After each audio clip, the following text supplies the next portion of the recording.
하나님의 말씀은 구약성경 시편 14편 1절입니다. 구약성경 810페이지 시편 14편 1절. 어리석은 자는 그의 마음에 이르기를 하나님이 없다 하는도다. 그들은 부패하고 그 행실이 가증하니 선을 행하는 자가 없도다. 아멘. 이 시간은 마음에 이르기를 이라는 제목으로 함께 말씀의 은혜를 나누겠습니다. 우리가 찬양을 드릴 때도 그 드리는 자의 마음가짐이 제일 중요합니다. 불과 2, 3분의 짧은 찬송이라도 감사와 헌신의 마음이 듬뿍듬뿍 담겨 있으면 하나님은 기쁘시게 받으십니다. 찬양뿐이겠습니까? 모든 예배, 봉사, 헌신, 헌금 다 그렇죠. 사실 하나님이 우리에게 허락한 시간이 얼마만큼이냐, 그것도 중요한 문제이겠지만 그 시간의 길이보다 중요한 것은 우리에게 허락된 시간 동안 우리가 어떤 마음을 품고 살아가는가 하는 것은 너무나 중요한 것이죠. 예전에 제가 군생활 중에 한 아무개라는 군대 고참이 있었는데요.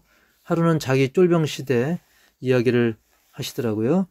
툭하면 자기가 쫄병일 때 툭하면 고참이 라면 끓여오라고 시켜가지고 그나마도 자기 혼자만 먹고 아주 귀찮고 미워서 내가 언젠간 복수하리라 그런 마음으로 지내다가 어느 날 또 라면 심부름을 시키길래 이제는 라면 국물에다가 자기 워커 이 구두, 그 구두약도 살짝 긁어서 넣고 침도 살짝 뱉고 그렇게 갖다 주었는데 그 고참이 갑자기 오늘은 내가 배도 부르고 사실은 내가 먹으려고 끓이라고 한 게 아니라 그동안 너 수고 많았으니 오늘은 너에게 줄 테니 맛있게 먹어라 라고 주더라는 거예요. 그래서 그때는 아주 무서운 시대였기 때문에 할 수 없이 눈물을 머금고 먹었다는 그런 이야기를 해주더라고요. 그리고 반면에 생각나는 또 한 사람이 있습니다. 제가 청소년기에 군정전도사님을 몇 분 알고 지냈는데 그 중에 이 전도사님이 계셨어요. 근데 아까 라면 사건과는 비교할 수 없이 그 고참은 자기를 굉장히 많이 괴롭혔습니다. 내무반에서 굉장히 괴롭히고 특히 신앙생활까지 회방을 했습니다. 이 군정 전도사 일을 해야 되는데 굉장히 회방을 많이 받으니까 너무나 힘들었죠. 하지만 이토록 어려운 상황이라도 인내와 기도로서 이겨낼 뿐만 아니라 오히려 그 괴롭히는 고참을 긍휼히 여기는 마음을 가지고 주여 저 영혼을 불쌍히 여기시고 구원해달라고 기도를 계속 이어갔던 것이죠. 많은 시간이 흘러서 결국 그 고참도 훗날 변화를 받게 되고 예수님을 믿게 되고 그리고 그 전도사님에게 진심으로 사과를 했다고 합니다. 그렇습니다.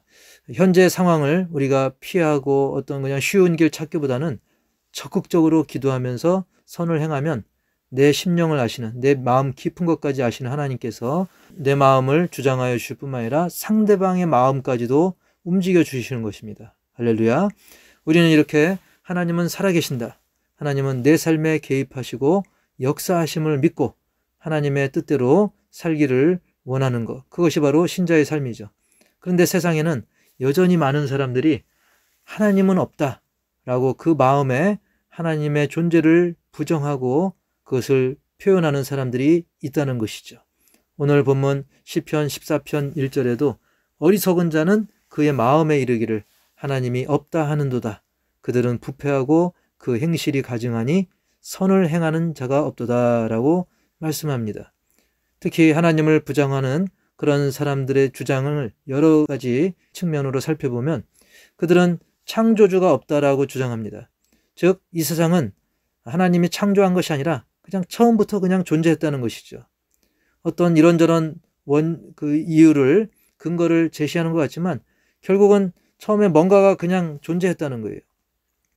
그러나 이것은 과학의 기본 이론인 인과론을 무시한 것이죠.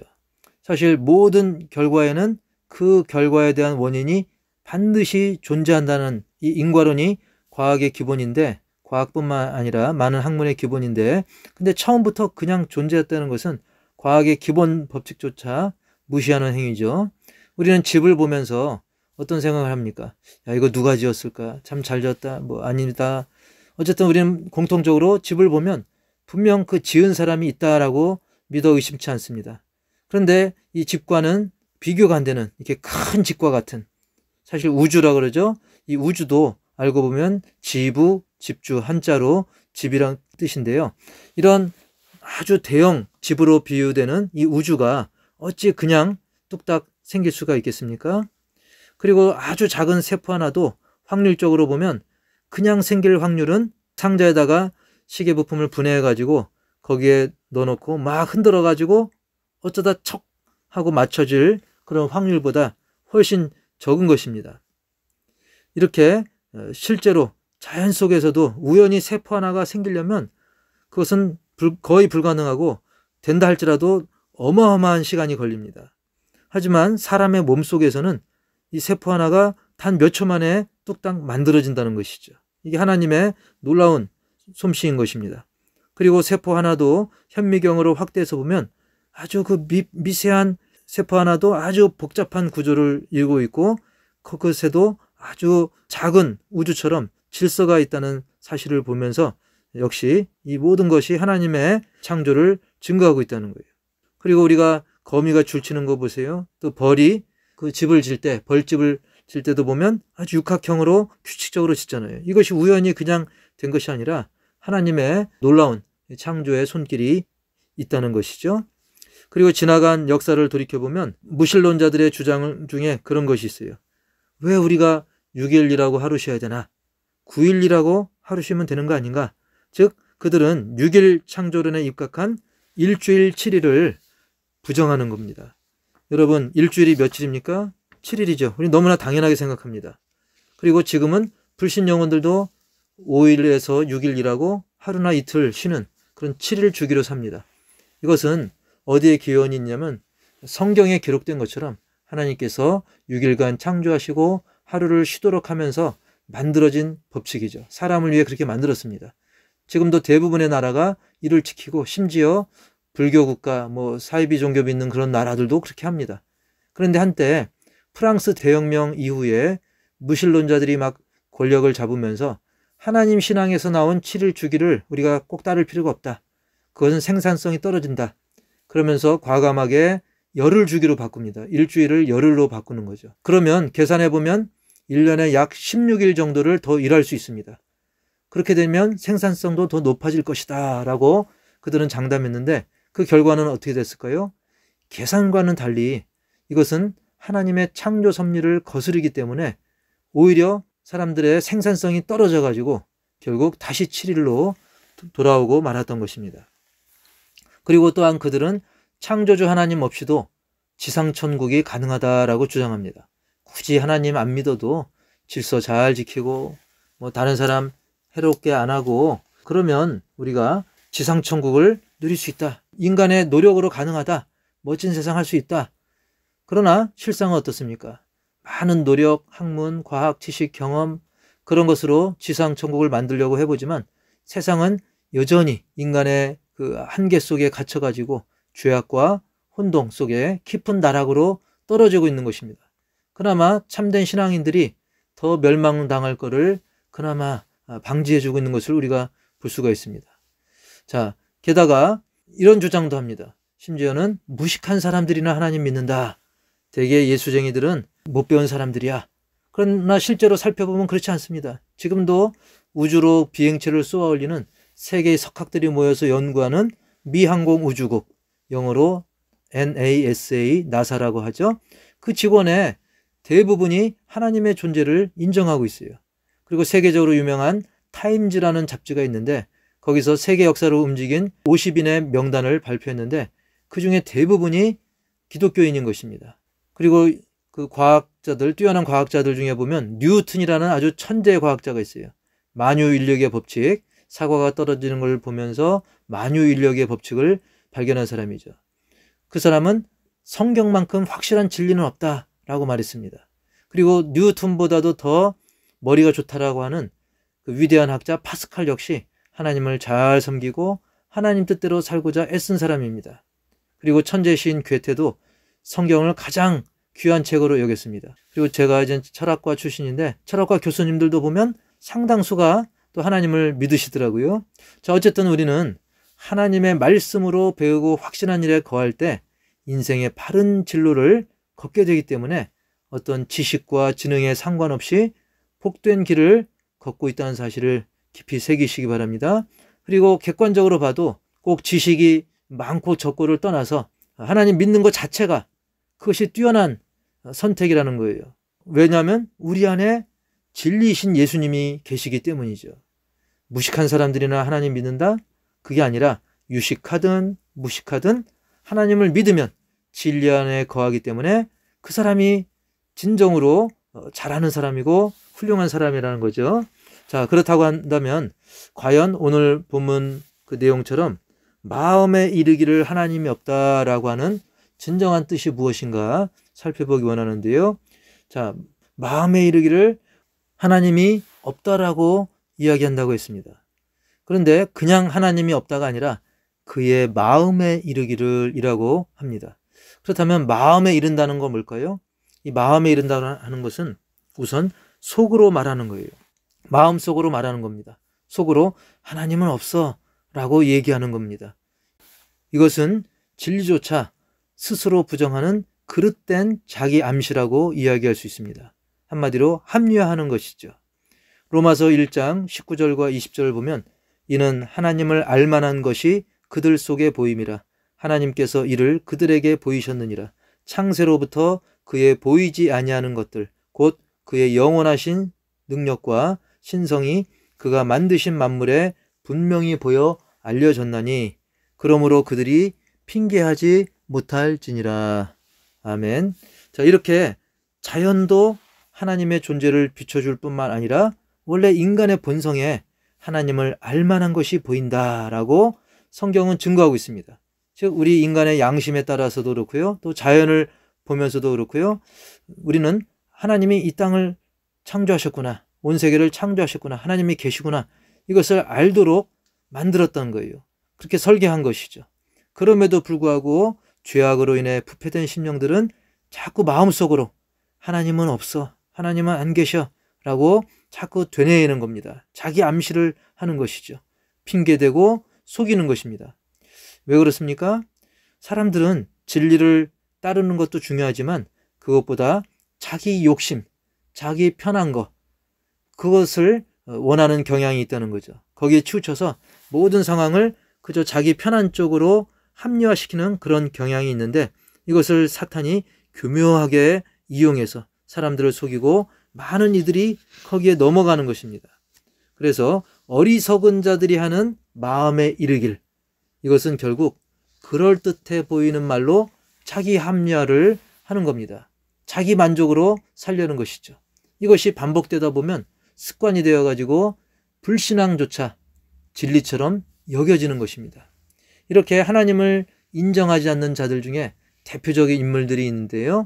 먼저 로마의 네로 황제를 보면 하나님을 철저히 부인하면서 믿는 자들을 계속 핍박하다가 말년에는 극심한 공포와 불안에 시달리면서 비참한 최후를 맞이했습니다.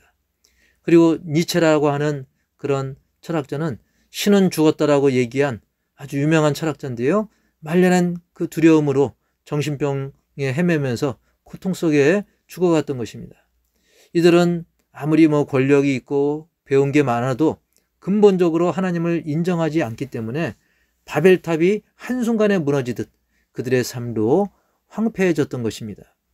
그리고 박효진 장로님이라고 그분은 사형 집행하는 것을 많이 참관했는데 보면 그 무시무시한 죄수를 할지라도 정말 죽음의 순간에는 두려움에 떨면서 아주 비참하게 죽더라는 거예요.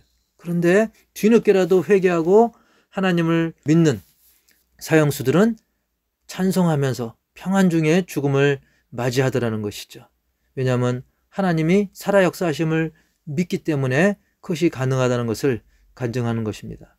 자, 우리는 이제는 하나님의 존재에 대해서 우리는 확신을 가지고 하나님은 세상을 만드셨을 뿐만 아니라 그냥 방관하는 분이 아니라 나를 이 땅에 보내시고 세밀하게 인도하시는 분이심을 확신하면서 하나님의 뜻 가운데 살아가는 것이 진리 안에 거하는 일인 줄 믿습니다. 또한 결단하기 원하는 것이 있는데요. 첫 번째로는 겉모습으로 판단하지 말라는 것입니다. 앞서 말씀드린 것처럼 이 잘못된 판단, 자기 합리화, 잘못된 마음의 이름의 태도는 때로는 하나님을 믿는다라고 하는 우리 가운데도 일어날 수가 있다는 사실입니다. 사무엘상 16장 6절에 보면 사무엘이 엘리압을 보고 마음에 이르기를 여호와의 기름 부으실 자가 과연 주님 앞에 있도다.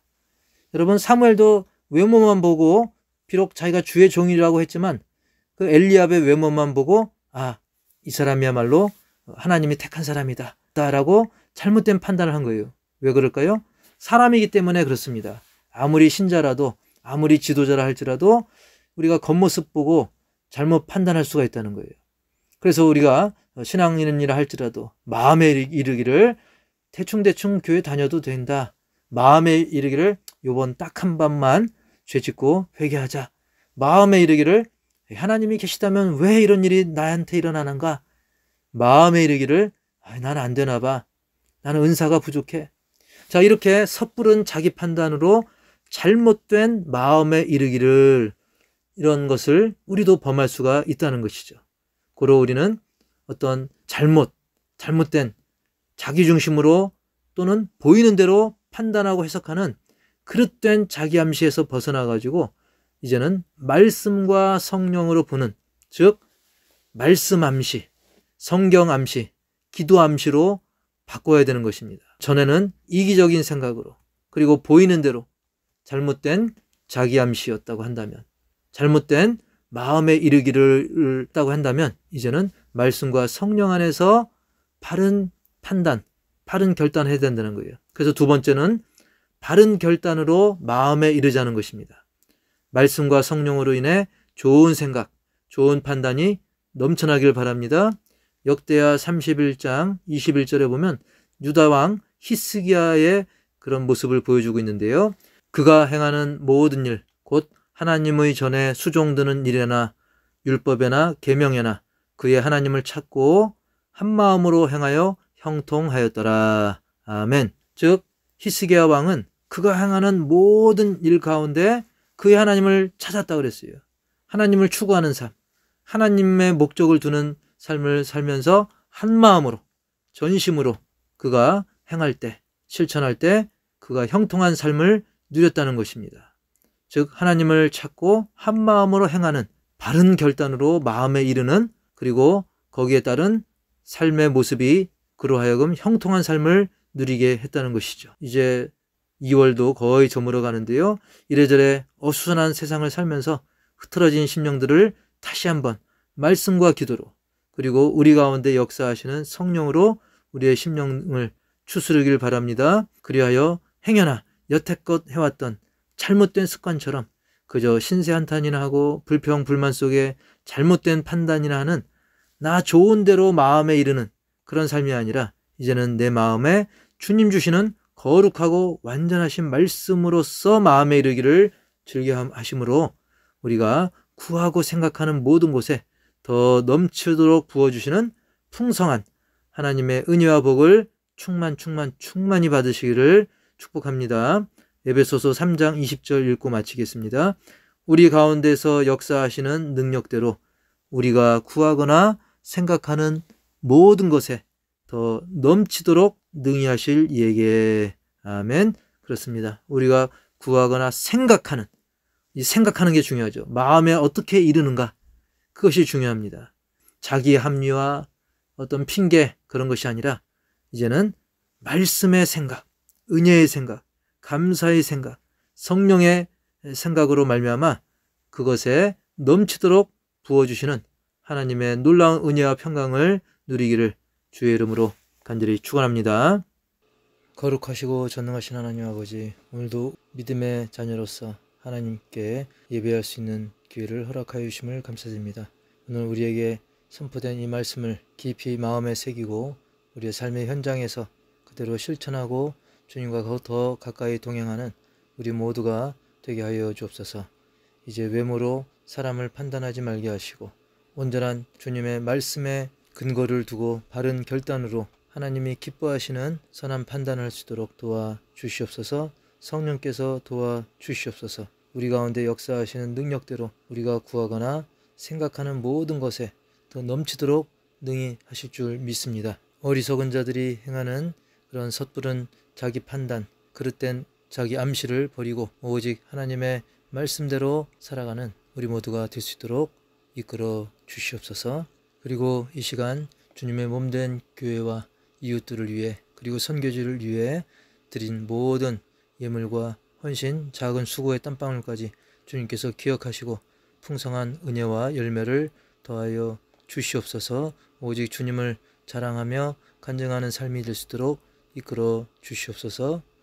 지금은 우리 주 예수 그리스도의 은혜와 그 아들 독생자 보내주신 하나님 아버지의 한량없는 사랑과 성령님의 내주교통 인도 충만케 하심이 치유하심이 오늘 마음에 이르기를 그 모든 기준을 말씀에 두고 온전히 주님 기뻐하시는 뜻 가운데 마음에 이르기를 다짐하는 우리 믿음의 심령들 가정들 위해 선교지 위에 이제로부터 영원토록 함께 있을지어다. 아멘.